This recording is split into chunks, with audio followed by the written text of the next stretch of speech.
Hi everyone. In this video, we will be discussing about one of the most celebrated writers of American literature, that is William Faulkner. So about William Faulkner, he was born in the year 1897 and died in the year 1962. And much more than that, he is one of the most greatest writers of Southern literature. And while we are speaking about William Faulkner, it is always important to remember his place in modern literature. As we all know that William Faulkner, he is placed into the modern age of American literature, and why being called as a modern writer is because he was actually an unrelenting experimenter. He took to heart the modern concept of make it new, and work by work you can find in the works of William Faulkner that he has continued the paths of James Joyce or Virginia Woolf or other modern writers. For example, in his work The Sound and the Fury, we can even find the technique of the stream of consciousness. So one thing is very important regarding William Faulkner, that he is one of the most celebrated writers of American literature and one of the most greatest writers of Southern literature, and he has also given an important contribution to the modern techniques of American literature.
So about William Faulkner, he was an American writer and the Nobel Prize laureate of 1949. That is also a very important thing that you have to remember from a literary point of view and also from a net point of view. That is William Faulkner, he won the Nobel Prize in 1949.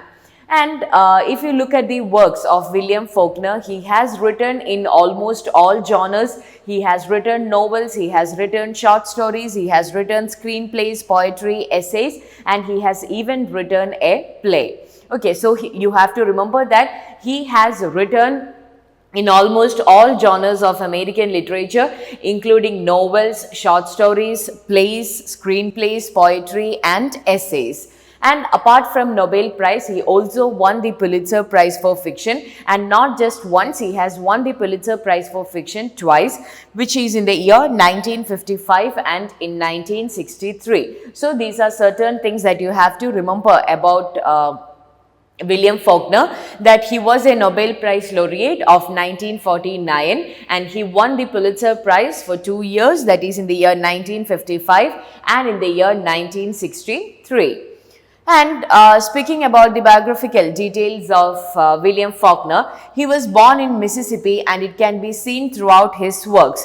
Okay, for example, if you look at the works of William Faulkner, just like how R.K. Narayan has introduced Malgudi, or just like how Thomas Hardy deals with Wessex in his works, you can find the features, or you can find the characteristics and elements of Mississippi, the place where Faulkner was born, throughout in his works. And to be more precise, he has introduced a fictional city called YOKNAPATAWPHA city, and the Sound and Fury, all other works, most of the works written by William Faulkner is set up in this city, which is modeled on Mississippi. He was also influenced by the tradition of his family. So since he belonged to an aristocratic family, he really liked the tradition or the historical details of a family. And for example, if you look at the works Sound and Fury, you can find that he is obsessed in creating fictional histories, especially for these aristocratic families. Not just Sound and Fury, you can find in other works of William Faulkner too, that how he is obsessed with creating the histories for these aristocratic and noble families. He began his career modeled on the Romantic era. The beginning of his career was marked exclusively by poetry. So at the beginning of his career, he simply wrote poetry, and it was after he established a name for himself that he turned his career to other genres. And as we spoke about Mississippi, he has created a fictional country called the YOKNAPATAWPHA country, which was created by William Faulkner. So William Faulkner created a fictional Mississippi country which is called as YOKNAPATAWPHA country, and Faulkner, he often referred to YOKNAPATAWPHA country as my apocryphal country. And he also published a map of YOKNAPATAWPHA country drawn by him. If you look at Google, you can find the map of this country. So you have to remember that that was his obsession about creating, or that was his passion about creating this fictional state or fictional country. So this is a fictional Mississippi country, and you can find that he has even created a map. So if you look at all the works of William Faulkner, you can place all these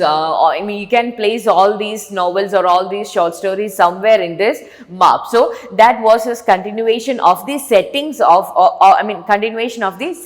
you could find in the works of William Faulkner. Now so I really want you to remember this thing, because it's very important. Just like how Malgudi days were for R.K. Narayan, or Wessex was for Thomas Hardy, YOKNAPATAWPHA country is very important for William Faulkner. Now let's look at the notable works written by William Faulkner. He is very important. You can expect questions from William Faulkner in your NET exam. So the first novel written by William Faulkner is Soldier's Pay, which was published in the year 1926. So Soldier's Pay 1926, that is the first novel written by William Faulkner, and the plot revolves around the return of a wounded aviator home to a small town in Georgia following the conclusion of the First World War. So that is the major context or the settings of this play. The plot revolves around the return of a wounded aviator home to a small town in Georgia following the conclusion of the First World War. So here you can imagine that since it's a modern novels, the characteristics, the trauma, the chaos of the wars are also well expressed in the novels which were published during this time, and the Soldier's Pay was one such example. The next novel published by William Faulkner is Mosquitoes, which is a satirical novel. So the Mosquitoes was published in the year 1927. Okay, the Mosquitoes was published in the year 1927. And then we have Sartoris 1929 with the subtitle Flags in the Dust. So Sartoris, or the Flags in the Dust, which also portrays about the decay of the Mississippi aristocracy following the social upheaval of the American Civil War. So while we were dealing with the American Romantic Age, we have discussed about the class and the social status of the different people, and how they feign, or how they manipulate their sophistication in order to live in the aristocratic dreams or aristocratic status. But in the modern age, you can find the trampling of these aristocratic families, or you can say the aristocratic families or the noble families who held their head high during the Victorian age has now started to shatter, or now started to trample in the modern age after the Civil War. Then you have the American Depression, the Great Depression, the World War. So after all this, you can find the economy, you can find the collapse of this aristocracy in America. And Faulkner, in many of his works, he explained the fall of, or the shattering or the trampling of such aristocratic families. And one such example is Sound and the Fury, and the other one is Sartoris. So Sartoris, it speaks about the decay of a Mississippi aristocracy following the social upheaval of the American Civil War. So now comes the most important work written by William Faulkner, that is the Sound and the Fury. Okay, so remember that the Sound and the Fury is the most important work written by William Faulkner. It was published in the year 1929. The Sound and the Fury, 1929. Apart from this story, there are certain factual elements that you have to remember about the Sound and the Fury. That is, it employs several narrative styles, including stream of consciousness. Okay, so by this time, we know that stream of consciousness has become a great technique or an avant-garde technique in the modern age through the works of Virginia Woolf and James Joyce. And here you can find that William Faulkner, he also continues the stream, he also continues the flow, and he also denotes, or he also dedicates one chapter of his Sound and Fury entirely to this stream of consciousness technique. And it is set in Jefferson, Mississippi in the first third of the 20th century.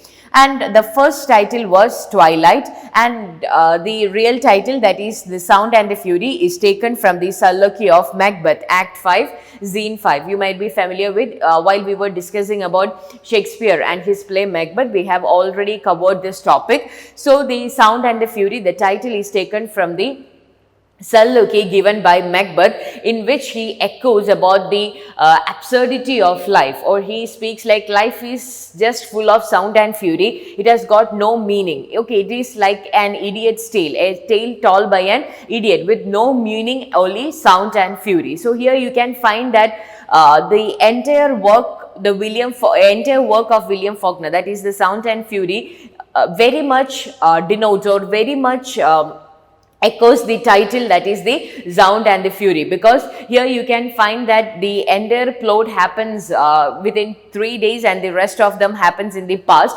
and you can find nothing as a you cannot find any development in the play. Okay, it is simply like a round play where the beginning and the end are almost at the same point. So here the thing is that that is why he took the title the Sound and the Fury, which has got no meaning, but it has got a large number of events in there. And speaking about the characters of the Sound and the Fury, so these are the characters, and here he tells the story of the Campson family. Okay, here you can find that the Campson family, they were a rich aristocratic family who held their morals, values, status very close to them, and in the early 20th century you can find them crumbling, because here these are the four children or the next heirs of the Campson family, and you can find that everyone has gone their own ways, some of them have died, and here with this you can find the crumbling of the aristocracy in America. So here these are the major characters that appears in this particular novel. So here we have the Jason and Carolyn Compson, the father and the mother of the Campson family, and they have 4 children: Quentin, Caddy, Jason and Benjamin. Quentin, Caddy, Jason and Benjamin. So here the entire plot, it revolves around Caddy and Quentin. Okay, so Quentin is the Quentin is the daughter of Caddy, and the entire plot revolves around the adulterous relationship that Caddy has, which leads to her divorce and then to her elopement, leaving back Quentin under the care of the Compson family. And then and since it was considered to be a taboo in such an aristocratic family, Quentin takes the blame of that pregnancy, and that is how she got the name of Quentin. So Quentin is the brother of Caddy. Okay, so just remember about the artificiality, or remember the sophistication of the family, where adultery or extramarital affair is considered to be a taboo, but incest is something that is more considered, extramarital affairs are considered to be more taboo than incest. Okay. So these are the children, Quentin, Caddy, Jason and Benjamin. Though Caddy never appears in this work, the entire story revolves around the relationship the brothers had with Caddy and the memories that they together had with Caddy.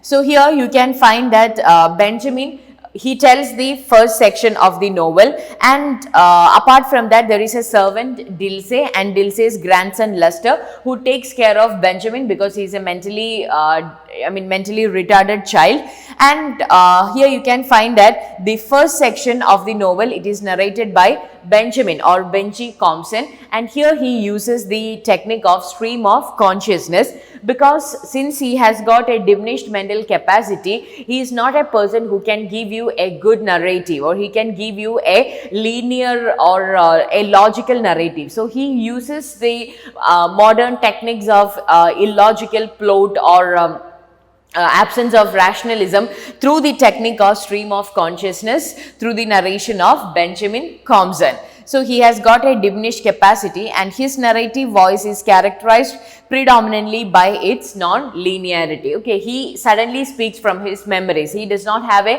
non-linear path. He speaks from his memories. And the second section is narrated by Quentin, who is the most intelligent of the Compson children, but he was so much obsessed with the tradition of his family that he commits suicide while he was in the university. It is his memories while walking to commit suicide. So his story is told in 1910 because he died at that time. So he has got no present. So his present dies in 1910. He is obsessed with southern ideals of chivalry and is strongly protective of women, especially his sister, and that is one reason why he took the blame of why he gave his name to his sister's daughter. And the third section is narrated by Jason. Jason, though he is his mother's most favorite child, and at some point of time we feel that he is the most realistic character. He is a very true businessman, but at the same time he is also a failed businessman. Everything he sees or everything he narrates is from a point of view of materialism. Here you can find that Caddy, she actually sends dollars to Jason in order to take care of her daughter, but Jason, he speaks about that to no one, and he actually makes an impression that he is the one who takes care of his sister's daughter, and he takes the money for himself. So the third section is narrated by Jason, the third child and his mother Carolyn's favorite. He is the most straightforward, which reflects his single-minded desire for material wealth. And this section also gives us the clearest image of the domestic life in the Compson household, because Jason is the one who takes care of the Compson family, Benjamin being a mentally down child and Quentin who committed suicide. The only remaining heir of the Compson family is Jason. So he is taking care of the Compson family, including Quentin, including the daughter Quentin. And the fourth section is only one without a single person narrator. The fourth section is from the point of view of Dilsey, but it is like an omnipresent point of view. The powerful matriarch of the black family servants. And standing as a proud figure amid a dying family, she remains loyal to the Compson family. Here you can find that at one side Compson family is starting to tremble, but on the other side you can find that Dilsey, she stands as a very strong matriarchal figure if you compare her with Carolyn, or if you compare her with the matriarchal figure of the Compson family.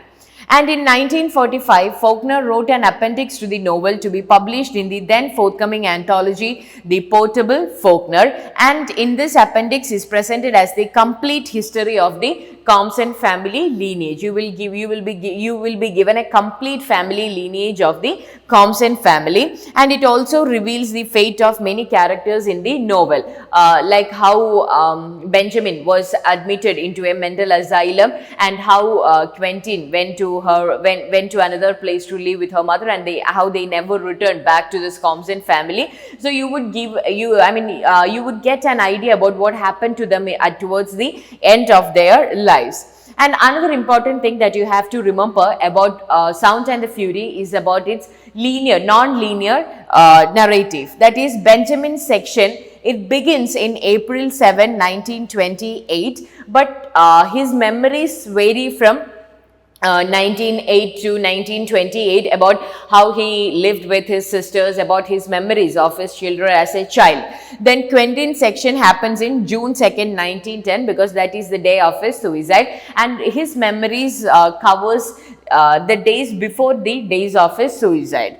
And Jason's section is again in the present, one day before. This is actually a Holy Week, so one day before the beginning of Benjamin's section, April 6, 1928. And Dilsey's section happens in a Sunday, April 8, 1928, where she goes to the church with Benjamin. Okay, so that is about Sound and the Fury. So the next work is As I Lay Dying. So As I Lay Dying is a 1930 work which is regarded to be a Southern Gothic novel. So about As I Lay Dying, we can find that this is William Faulkner's fifth novel, and just like Sound and Fury, this is also regarded to be one of the important works written by William Faulkner.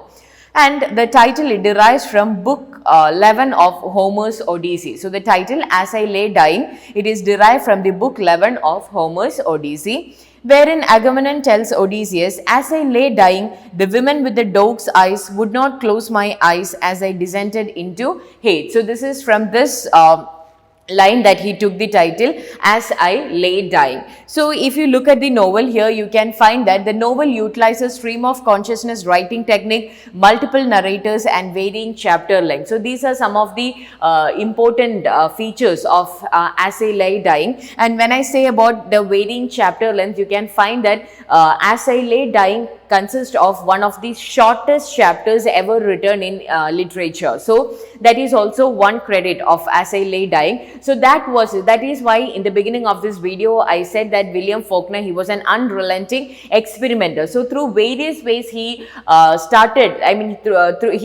tried his different experiments, and one such was the varying chapter lengths of As I Lay Dying. And the book is narrated by 15 different characters over 59 chapters. So there are 59 chapters, and in these 59 chapters, the story is told through 15 characters. The story is set in YOKNAPATAWPHA county in Mississippi, and these are the major characters. Here you can find Addie and Anse Bundren. So Addie is our mother, and she at the beginning of this novel, she is alive, but she is expected to die soon. And from the window, she sees her son Cash. She sees her elder son Cash burying her coffin for her, because she has this desire to be buried in her hometown. So she wants her family to take her coffin to Mississippi in order to bury her. And here you can find that this is from her point, and it's not from her point of view, but when the title As I Lay Dying, it actually signifies Addie, the view that she finds. I mean, at the beginning of the novel, since she is alive, she looks outside from the window, who is expected to see her death soon, and she dies, and you can find Ans and his 5 children are taking her to her hometown, and the entire story revolves around the hardships that they have to suffer, because it was highly a flooded area. So they have to, the bridge was overlapped with water, so they have to carry her through a long route. And on the way, you can find Cash, he broke his leg, and the only daughter Dewey, she was pregnant from the beginning of this novel, and she wanted to get an abortion. So with all these personal problems, it took almost 9 days for her to for them to take Anze to her home, take Addie to her hometown, and by that time there was no one to actually bury her. There was only Anze, and you can find that Anze, he borrows a shovel from a lady and he somehow manages to bury it, but you can find a lack of affection from their side. For example, Anze, he buys a golden tooth for her with the money given to Dewey Dwell by the person who made her pregnant, and he marries the girl who borrowed him this shovel. And here you can find that everything is a chaos. Here you can find the modern traits of fragmentalism, in the sense the entire family is fragmented after the death of this mother. So that is how the title As I Lay Dying. So in June 2017, there was a question from William Faulkner and from his As I Lay Dying. So it was, William Faulkner's As I Lay Dying contains one of the shortest chapters in literary history. Which of these sentences is the chapter in its entirety? So William Faulkner's As I Lay Dying, as I said earlier, it is known for its diverse chapter lengths, and one of the most interesting thing is that one chapter, it has got just one line, and that is, my mother is a fish. So my mother is a fish is the entire sentence, or it's a chapter in its entirety. So the correct answer is option B, my mother is a fish. Then we have the other novel, Sanctuary, Light in August. So Light in August, it is set in an interwar period between the world wars, and the novel centers on two strangers, a pregnant white woman and a man who passes as white but who believes himself to be of mixed ethnicity. And now we have his another important work, that is Absalom, which was published in the year 1936, and this novel is set before, during and after the American Civil War. So we can find what happens before the Civil War, during the Civil War and after the Civil War, and it tells, it is like, if you remember in Sound and Fury, we discussed about Quentin Compson. So Quentin Compson was the son of the Compson family, who committed suicide while he was there in the university, and he is the most intelligent of the Compson family. And here you can find that while he was alive, he narrates a story to his friend, who also makes suggestions and improvements to the story. So that is how the story Absalom and Absalom, and it again tells the story of a family who rise and fall, or we can find that it details the rise and fall of Thomas Zedpen, a white man born into poverty in West Virginia, who moves to Mississippi to gain wealth and become a powerful family patriarch. So here again, he speaks about the family, about how a rich family. Here he is actually a white man. Thomas Zedpen is a white man who born into poverty, but after some time, or after with his hard work, he gains he gains power, and he becomes the most powerful person, family patriarch. The title is an allusion to a wayward son fighting the empire his father built, much like the biblical story of King David and Absalom.